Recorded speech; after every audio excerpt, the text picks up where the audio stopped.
सरकारकडून निधी येऊन देखील एसटी कर्मचाऱ्यांचा पगार अजून देखील झालेला नाही. 7 तारीख ओलांडून गेलेली आहे. एसटी प्रशासन एसटी कर्मचाऱ्यांचा पगार रखडवते किंवा महाराष्ट्र शासन एसटी कर्मचाऱ्यांचा पगार रखडवते, यामागे काय आहे ठोस कारण? या व्हिडिओमध्ये आपण हे सर्व मुद्दे बघूयात.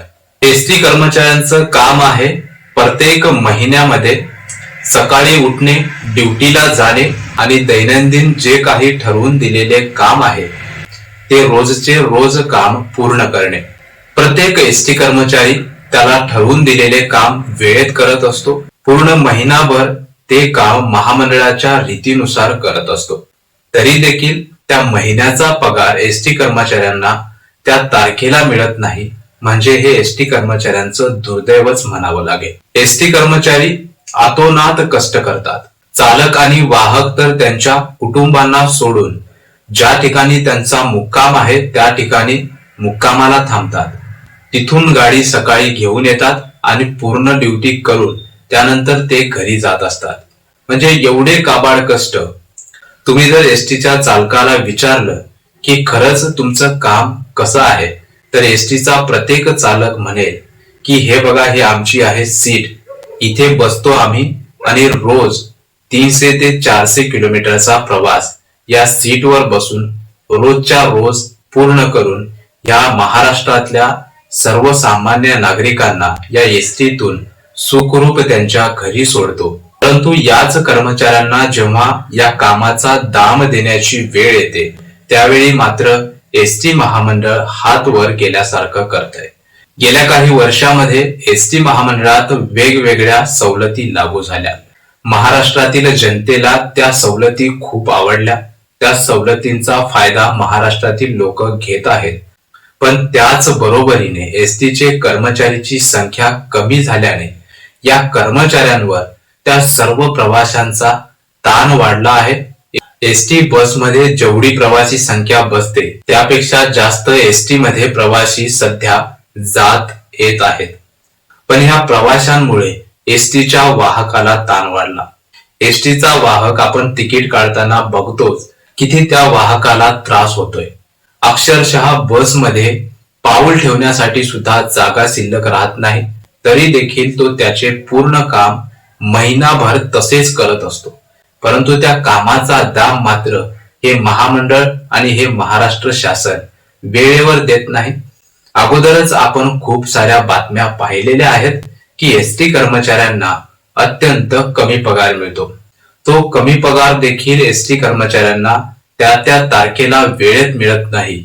म्हणजे एसटी कर्मचाऱ्यांची मानसिकता कशी असेल? एसटी कर्मचाऱ्यांनी महिनाभर काम करायचं, मात्र महामंडळाने त्या कर्मचाऱ्यांचा पगारच वेळेवर करायचा नाही.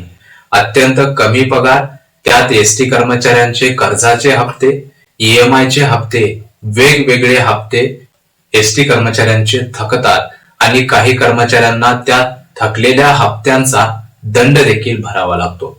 या बाबींकडे कोणीतरी लक्ष द्यायला पाहिजे की नाही? एसटी कर्मचाऱ्यांचा पगार एकतर कमी, त्यात वेळेवर पगार होत नसल्यामुळे एसटी कर्मचाऱ्यांची मानसिकता कशा प्रकारे खराब होते हे आपणा सर्वांना माहीतच आहे. या चॅनलवर खूप सारे एसटी कर्मचारी आहेत. त्यांचे रोजचे रोज कमेंट वाचून आम्हाला कळतंय की खरंच एसटी कर्मचारी या महाराष्ट्रामध्ये जगण्यासाठी धडपड करत आहेत. एवढं मोठं रोजचं दैनंदिन काम पार पाडून महिना अखेर झाला तरी त्या कर्मचाऱ्यांना त्या कर्मचाऱ्यांच्या कामाचाच दाम मिळत नसेल तर हे एसटी कर्मचारी करणार काय? आणि म्हणे या एसटी कर्मचाऱ्यांच्या महामंडळामध्ये 30च्या वर संघटना आहेत. आता त्या 30च्या वर संघटनांना काय करावं? जर त्या संघटनांना एसटी कर्मचाऱ्यांचे असे प्रश्न सुटत नसतील तर त्या संघटना काय कामाच्या? फक्त एखादं निवेदन देऊन चालणार आहे का? त्या कर्मचाऱ्यांच्या प्रती काहीतरी आत्मीयता ठेवून एसटी कर्मचाऱ्यांना न्याय मिळवून देण्यासाठी या संघटना धडपडल्या पाहिजे.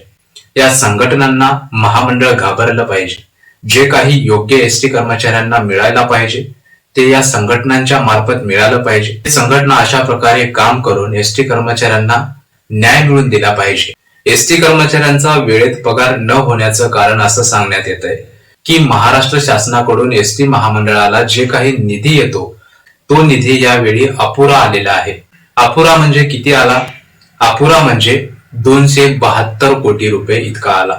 272 कोटी एसटी कर्मचाऱ्यांना त्यांचा पगार करण्यासाठी कमी पडतो. त्यामुळे एसटी महामंडळाला तो निधी कमी पडत असल्यामुळे एसटी महामंडळ महाराष्ट्र शासनाला म्हणत होतं की आम्हाला हा निधी कमी पडतोय, एसटी कर्मचाऱ्यांच्या पगारा या निधीमध्ये होत नाही, जास्त निधी आम्हाला वाढवून द्या, त्याशिवाय एसटी कर्मचाऱ्यांचे पगार होत नाही.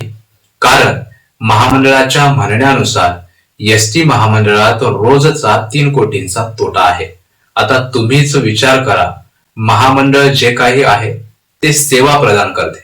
सेवा प्रदान करताना फायदा कधी बघितला जात नाही. त्यामुळे तोटा असो किंवा फायदा असो या गोष्टीकडे लक्ष न देता जो कर्मचारी आहे त्या कर्मचाऱ्यांच्या कुटुंबाकडे लक्ष देऊन त्या कर्मचाऱ्यांचा पगार तरी वेळेवर करणं हे महाराष्ट्र शासन आणि महामंडळाचं काम आहे.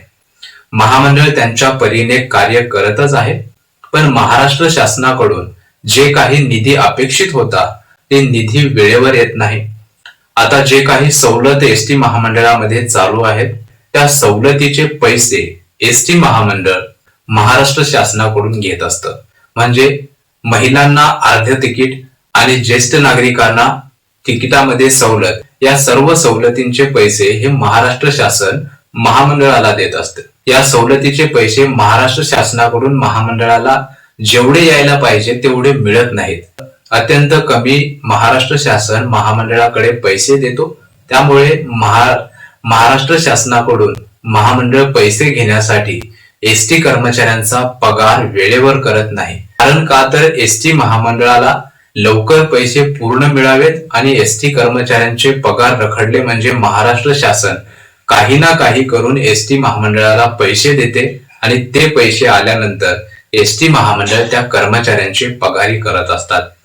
हे सर्व विषय हे एसटी कर्मचाऱ्यांना कळतात, परंतु एसटी महामंडळ गेल्या काही वर्षांमध्ये मागे एवढ्या मोठ्या मोठ्या सवलती महामंडळामध्ये चालू नव्हत्या. त्यावेळी महाराष्ट्र शासन महामंडळाला पैसे देखील देत नव्हतं. तरी देखील या 90,000च्या वर कर्मचाऱ्यांचे पगार हे एसटी महामंडळ स्वतःहून करत होतं. त्यावेळी सवलती देखील होत्या, पण त्या सवलतीचा पैसा तेवढ्या मोठ्या प्रमाणात येत नव्हता. आता मात्र प्रत्येक महिन्याला सवलतीच्या प्रतिपूर्ती म्हणून काही ना काही कोटींमध्ये पैसा येतच आहे. तरी देखील आता सध्या महामंडळ एसटी कर्मचाऱ्यांचे पगार रखडवत आहे. यामागे सत्यता जाणून घेण्यासाठी सखोल अभ्यास करणे गरजेचे आहे. हे करण्यासाठी एसटी कर्मचाऱ्यांचे संघटनाचे सरचिटणीस श्रीरंग बर्गे हे सर्व अभ्यास करतच आहेत. न्यूज चॅनलला त्यांनी माहिती देतच असतात. या सर्व माहितीच्या आधारे असं कळतंय की महामंडळाकडे तेवढा पैसा शिल्लक नाही आणि महाराष्ट्र शासन पैसा सोडण्यास तयार नाही. मग आता कर्मचारी करायचं तरी काय? सरकारचं काम असतं ज्या महामंडळामध्ये आपण सवलती चालू केल्या त्या सवलतीचा पैसा जे काही होतो ते सर्व पैसा त्या महामंडळाला देणे, पण सरकार तसं करताना दिसत नाही. त्यामुळे एसटी कर्मचाऱ्यांचा पगार याच गोष्टीमुळे रखडला जातो. कर्मचाऱ्यांच्या पगारासाठी म्हणजेच त्यांचा पीएफ, त्यांचे सगळे देयके हे सर्व मिळून त्या महिन्याचा जे काही पगार आहे त्या पगारासाठी सर्व कर्मचाऱ्यांना 460 कोटी महिन्याला लागतात. परंतु या महिन्यात मात्र 272 कोटी शासनाकडून आलेले आहेत. परंतु गेल्या काही मागच्या महिन्याचा अभ्यास केला तर महाराष्ट्र शासनाकडून 300 कोटींच्या वर पैसे येत होते. त्यामुळे एसटी कर्मचाऱ्यांचा पगार वेळेत होत होता. या महिन्यात थोडे कमी पैसे आले आणि कर्मचाऱ्यांचा पगार थांबवण्यात आला. आज आम्ही व्हिडिओ बनवतोय, ही तारीख 8 आहे आणि उद्या येणारी तारीख आहे 9.